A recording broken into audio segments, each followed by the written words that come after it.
Hey everyone, welcome to Lizzie's Little Library and the Newbery Project.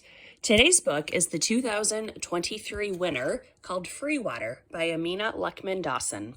This book was originally published on February 1st, 2022. It is the author's first book, and in addition to the Newbery, it also won the Coretta Scott King Award. This is a pretty sizable book at over 400 pages. And there are a lot of different narrators.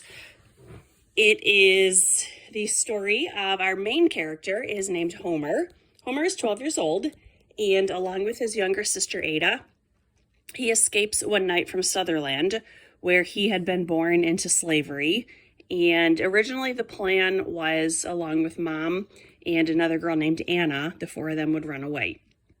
Rather than go north, like so many stories we have heard through publishing and movies and everything, rather than seek freedom north, they actually go south into what was called a Maroon Society. Originally, I thought they were in Florida. Little research tells me they were probably in the Carolinas.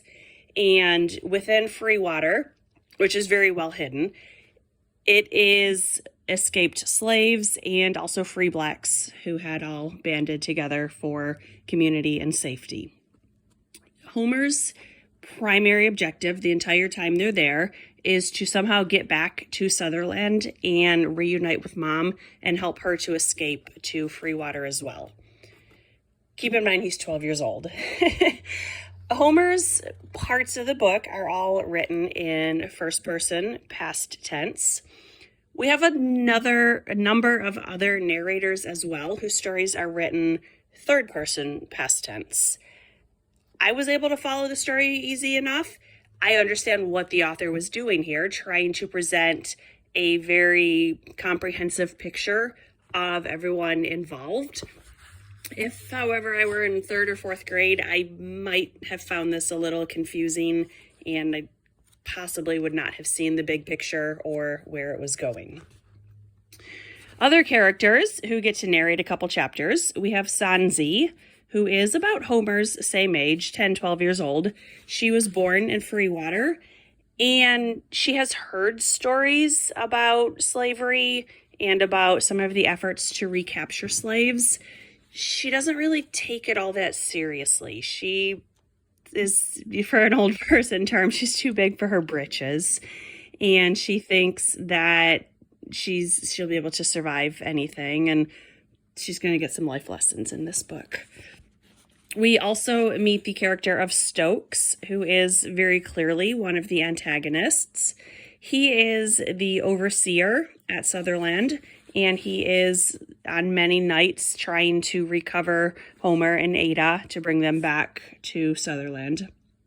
We also get narration by Anna, who is the young girl that originally was attempting to escape with Homer and Ada and Mom.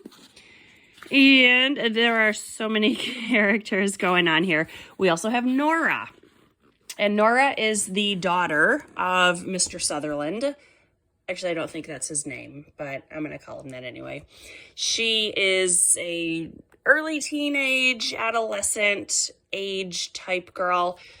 She's white. She lives at the big house.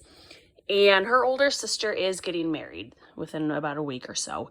So there's a lot of moving pieces, there's a lot of confusion, and it's very possible for a lot of things to slip through the cracks in the next week or so.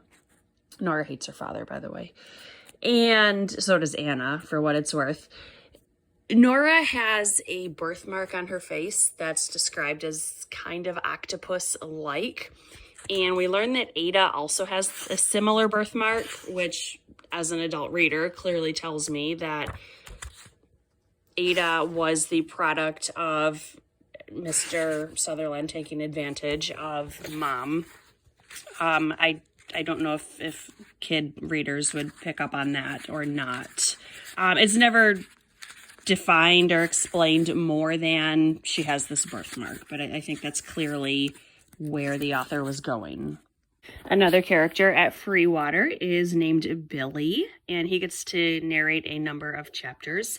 And Billy also has found his way to Freewater after his early childhood in slavery.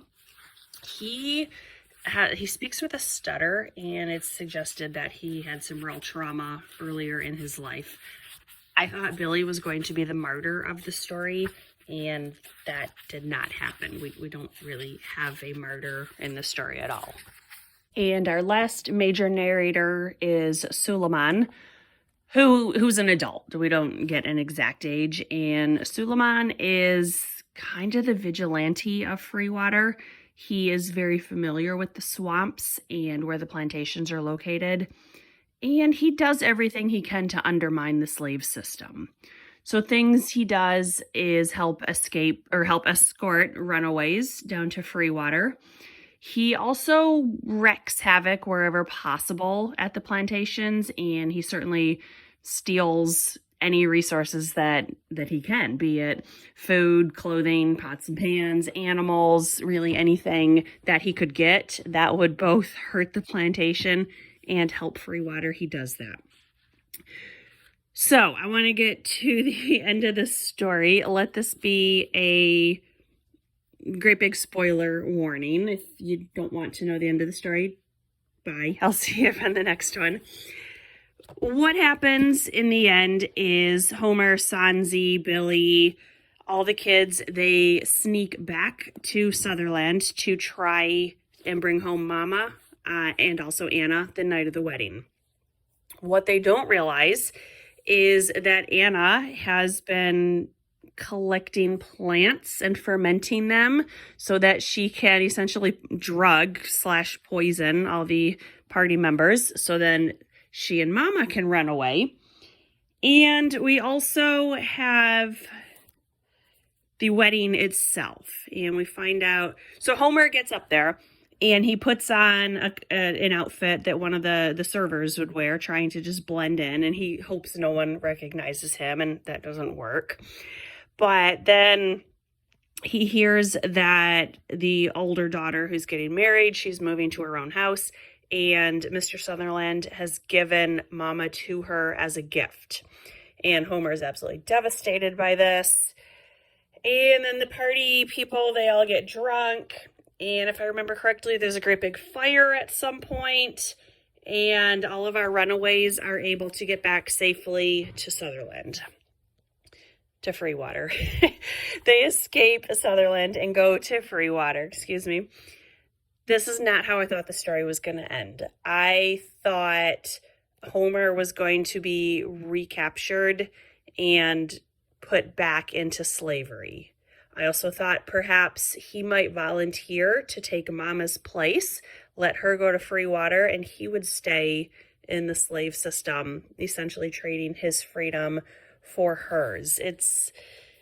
I'm not sure what that says, that my brain immediately went to such dark, haunted stories, but it is a kid's book. Homer and his family, they are able to all escape, and we are left to assume that they're all going to live happily ever after. So this book, yes, it was good. I very much liked it. It was also long, and there were a lot of parts that I didn't necessarily think had to be here. So for instance, there was a lot about the community of Freewater, and we got to see a wedding between two people there, which I understand was to contrast with the wedding at Sutherland. But they went into so much detail about all the wedding preparations and the history of Freewater and the community and how everyone came to be there. And I get that it's world building, but I thought a lot of it could have been streamlined. I would have been fine if this book was 100 pages shorter.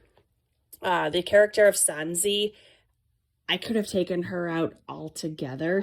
I don't think she really added that much to the story. So, sorry if Sansi is your favorite character. Compared to other Newberys, yes, I liked this one. It was definitely better than A Misfortune Free Man. Have I read better books? Yeah. Have I read worse books? Absolutely. So I would score this one maybe in like the 75% range. It was good. It was not the greatest book that I've ever read. It was different. I liked that instead of escaping north, our characters escaped south. This is actually the first book I've read that centered around a maroon society. So I did like learning that aspect. I think it's a good lesson for kids. It's not something about American history that gets covered in school curriculum. So I do like that it was included here. This book was very, very loosely based on truth. You know, Homer's not a real person, but the idea of maroon societies is a real thing. Obviously, we know that escaping slavery is something that did happen. It was good. It was not great, but I liked it. Yes, I recommend it. It's long, but it was good. So this was Freewater. Check it out. It's a good read. It's very serious. It's very heavy at times, but Homer was a pretty good character. And this again, Freewater by Amina Luckman Dawson. Thanks for watching. Bye.